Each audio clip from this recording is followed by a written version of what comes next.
All right, so this morning, even though it's already hot out, this is my lab. I thought I'd show it to you real quick. You're probably wondering, what is this crazy device?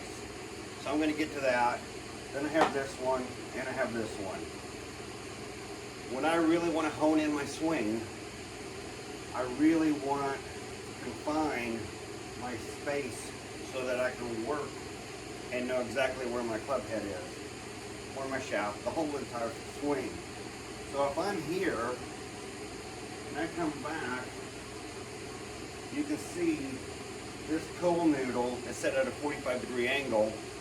I have to stay underneath it. But when I come back and make my turn, I really want my shoulders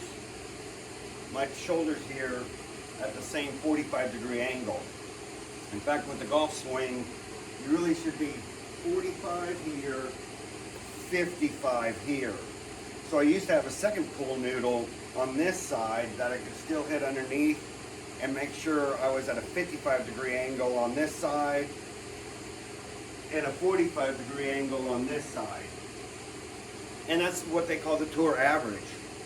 So when you're making your swing, if you're a 45-degree here, you come through, you're going to be steeper than you're at a 55. I just want to set this up so that this is about 2 to 3 inches parallel to my swing plane.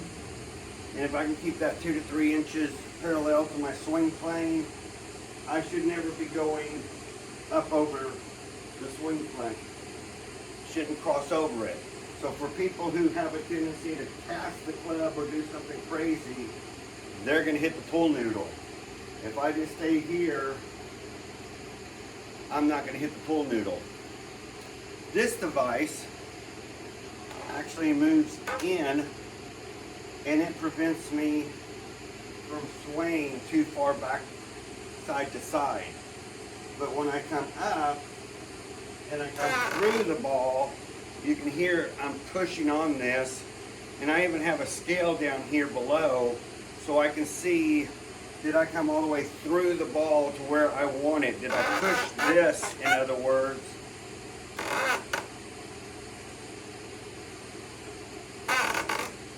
Did I push this, and can I look down and see that I transferred my weight far enough? This one on the other side, I'll give you a better view. Going for a ride, hang on.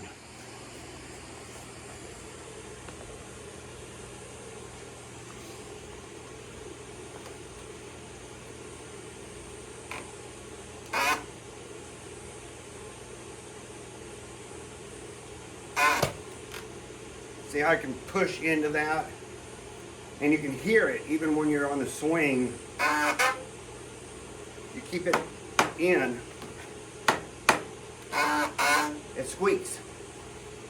And so for me, it was a great way to make sure.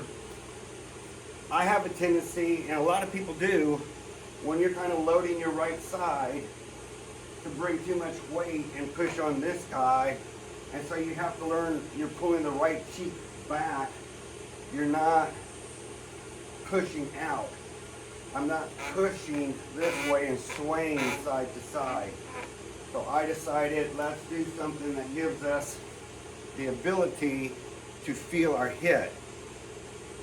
When I'm filming some of the upcoming videos, this is going to be gone.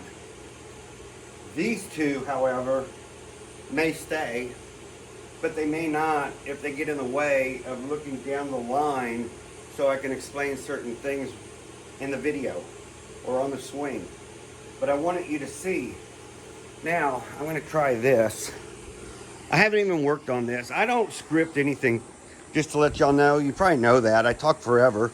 So you probably know I don't do a whole lot of scripting.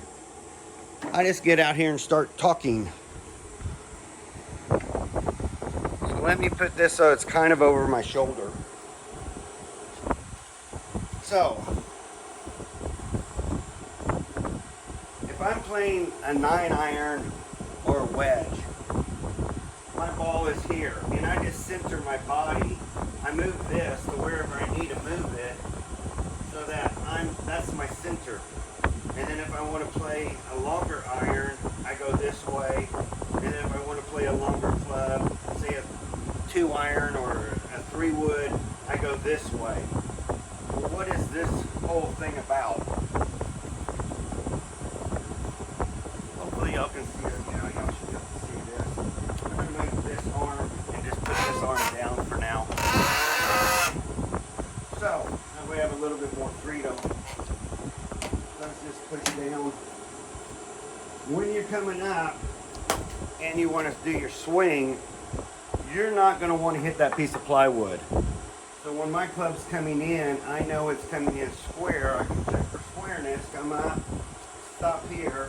Is my club square, and where does it travel? This is set up so I don't go over, which I can't do with the pool noodle, but I'm not going to come over and then come down into the ball because you're going to hit this guy. The other thing though is if you move it forward, when you're coming up, remember I said you want to do a touch and go. Your club is coming down, hitting the ball, and then doing a touch and go in front of the ball as your divot or your low point to come around. This gives you that incentive because you can kind of see where my hands have to pass the orange noodle to get forward before I start my release, and that gets you further up. It forces you to start concentrating on moving your weight. So when you're sitting here and coming through, you can kind of start seeing where your low point is. If you just keep your head still, watch the ball, and then come up, you can start seeing like that started probably right there. That's a little early if it's a certain iron, but for a 9 iron, and my ball is here, and I start my divot here, that would have been fine. Now, we're flying again. As you can see, I do believe in the lightweight practice balls. I think the practice balls are really nice because you're not pounding the heavier balls and doing any potential injury. That mat that I have is also designed not to give you mat fatigue or start messing with your elbow, and it really doesn't. I just had distal bicep surgery, and I started practicing my golf swing 3 months earlier than I was supposed to, and it's all because of that mat. That mat has been golden as far as not hurting your elbow while you're working on your swing. So this is 85 practice balls. This is 85 real balls. And then if you're really bad and having a bad day and want to start grinding out some balls, well, you can see this is just over 300 regular golf balls, so I can sit here all day and start pounding balls. But if that's not enough and you still feel like you're struggling, then for those of you who want to live locally and you know me and you want to come hit some golf balls, I'm ready for you. We'll put this big bucket over here and you can hit all day and never have to go pick up a ball and just keep hitting and hitting and hitting. But you're going to probably wear yourself out. The most I think I've hit in one given session is 650 golf balls. You're going to be a little tired the next day, but not too bad because we're designing a simple swing so that you don't overtax or over-exercise your back or your joints or anything like that. And then with the proper mat, you should be fine. You're just going to be a little tired, but you're not going to have super muscle fatigue. So now we're going to fly one more time. We're going to go this way. And now we'll look at down the line. Oh, that should be good enough there. And then I'm going to put this here.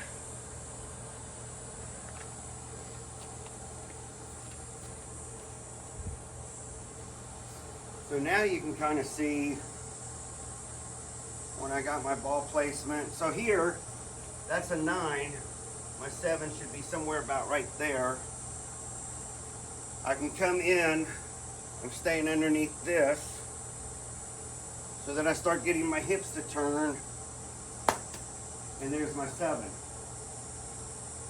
So you can see how I keep my club head straight through the impact zone without having to worry, because this keeps me in check so that this works properly, and then I can work through the ball, and if I'm doing that correctly, my club head stays in front of the piece of plywood. This tells me how far I really want to start moving those hands forward before I start the release, but it also prevents dragging. If you're not coming down and releasing open door, shut door, open door, shut door, and you're dragging those hands way out here, you're gonna find it's gonna be hard to get back to the ball because you're gonna start hitting some pool noodles. So by centering yourself, coming up, taking your swing, you won't have any problem hitting any of this.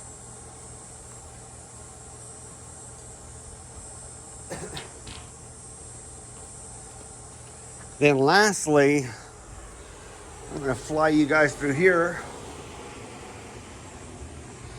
and set y'all here. So then what I was saying is, this row is about where my 9 iron goes. Here's my 8 iron. Here's my 7 iron. Then my 6, my 5, 4, 3, 2. And my 2 iron hits about 2 feet off the ground. My wedges should be hitting up above here. And so like this would be, I don't know, a 44, 48, 50, 52, and on. I like to flight most of my wedges in this area. If I'm a little off, it could go this way to the right hand side. If I'm a little off, it could go to the left. I try to stay within here. I really don't want to start hitting out here. I don't like the low shots over here. I don't like missing out here where I'm either not closing and turning all the way and start hitting right, or I get trapped. And so even if I am closing, I'm still going to the right. I hate when they go down here on my on my shorter irons. You don't want to be doing that. So it gives you a visual for the first 15 feet of flight. But what I do like, when you're on and you're doing everything correctly, say it's an 8 iron, and you just keep pounding, you might hit the red canvas, but you're just pounding every ball right where you want it, whether you're hitting massively hard or just a nice smooth swing, and you're watching that ball flight. That's a good feeling, because you can take that out to the course.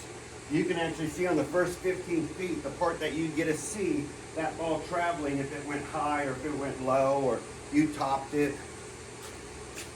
The netting was pretty simple. And then you can see I have a top net up there because I like working on flop shots and whatnot. So if I'm going to be flopping my shots, I don't want to hit the ceiling, so I have a net up above. If I'm going to do anything for a right-handed golfer, it's probably going to be accidentally catching one on the toe where you're only hitting half the ball and it jumps over here. So I have a side net. Out of thousands of golf shots, I've actually put one through here, and it missed my background and cut the wall and went bouncing that way, and I had to go find it.